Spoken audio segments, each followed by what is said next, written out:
It was on like Donkey Kong. And then, Pink Floyd was really the first art I ever appreciated. Pink Floyd sort of got me into Tarantino, which got me into, respecting art. It was Floyd and Tarantino. That was it when I was in high school. I remember our senior year, we had like our rivalry week or whatever, where, you hang out with the buddies and all this. And each night, everybody crashes at everybody else's house. So Wednesday's Tony's night.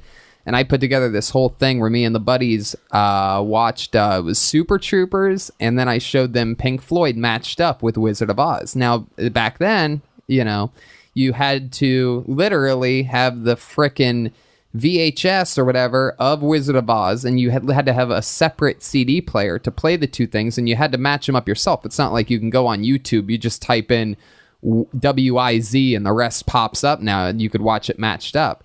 But that stuff matches up. And it's one of the great anomalies, one of the great mysteries to me, up there with D.B. Cooper and everything, is how the hell does that stuff match up? It matches up lyrically. It matches up video-wise. You've done that, right? I saw it when that shit first came out, and I was blown away. It's ridiculous. And it's not something that... It's fucking crazy. Yeah.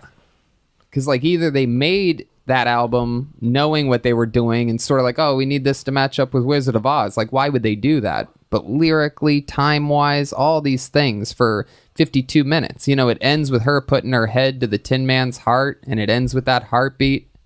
All this stuff. And it's what the best-selling album of all time next to the Eagles' greatest hits or whatever. Yes. And then it's Dark Side of the Moon, which says a lot because... they've always painted Pink Floyd, they being whatever media and people, as this just psychedelic band. But you ask any musician who their favorite bass player, whatever is, they tell you Roger Waters, Pink Floyd, and that's the thing I think with Sid. Sid got a bad reputation, I think, because he didn't want to play anything mainstream. And those guys are wanted to make money and have hits. They're like, we could have hits. Yeah, this guy's throwing forks against the wall, hitting his hand with a hammer and yelling. It was tough to listen to. It's really weird when I speak to people who are high up in music, which is not a lot. And they say to me, well, who's your favorite guitarist? I love Jimmy Page. Okay, I think Jimmy Page is brilliant. The Song Remains the Same proves it. I love Pat Benatar's guitar player. I love Randy Rhoads. But the guy that splits my heart in half with his guitar, there's been two guys, and that's David Gilmour and Eric Clapton. Yep, I'm with you on that. Both from that same fucking school of guitar playing. Yep. I could lie to you and tell you all this shit. My first experience with Pink Floyd was Dark Side of the Moon. And then... I was lost in this Sabbath, Stones, Who world and whatever. And I started hanging out with this dude, and he had a shed. And he put it on fucking Animals. Okay, now, if you're high and you're not ready for Animals, it will take you fucking down. Yeah. And I was groomed on Animals to the point that if my daughter's around, I put dogs on her. Yeah. If she's playing like she plays Jenga in my office on the floor, we play Jenga together. I'll fucking put dogs on. Yeah.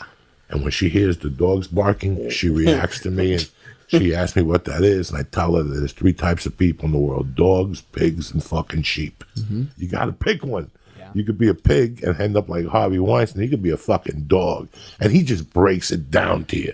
Lyrically, in the beginning, you got to be crazy. Yep. You got to have a real need. You got to sleep on your toes. When you're off the street, you got to be able to pick out the easy meat with your eyes closed. Yep. That tells you the story of life right there. If you're going to go out into the jungle, that better be your fucking moniker. Before you leave the house, that's it. It's not a fucking... He painted it out for you, Yep. I don't even know what the second verse is, but I know it's like fucking, you end up with cancer, and you're fucking listening to... You're on a hit of acid. Mm-hmm. Your mind is fucking somewhere else. And this guy's telling you that if you don't attack... you're going to end up with fucking dying, an old man of cancer in Florida and shit. And you're listening to this, and all of a sudden it takes this fucking guitar. This Gilmour comes in, you hear these dogs barking. And in those days, you got monotone speakers. So the speakers, the barking would come out of 2 speakers at 2 different times. It would blow your fucking brains off. So you got the lyrics, right? You got the guitar. The guitar would break your heart. The guy who's writing it is the bass player, and basically their rivalry Roger Waters and David Gilmour never got along. They couldn't stand each other, but that's what fed the band. They were competing with each other. Oh, you think the bass line to Money is going to be what steals the show? Wait till you see what I go cook up in the room. I'm going to go write the guitar solo, you son of a bitch. Right? So this competition, this healthy competition, made it so that they're literally trying to steal the show. He writes Comfortably Numb. Gilmour's like, well, I'll go write the guitar solo then. They did those things separately, like sort of together, but really separately. Gilmour would go off and do whatever and figure that out. So you got the lyrics, you got the guitar, you got the bass, drums, whatever, sure, they got a drummer, written by the bass player.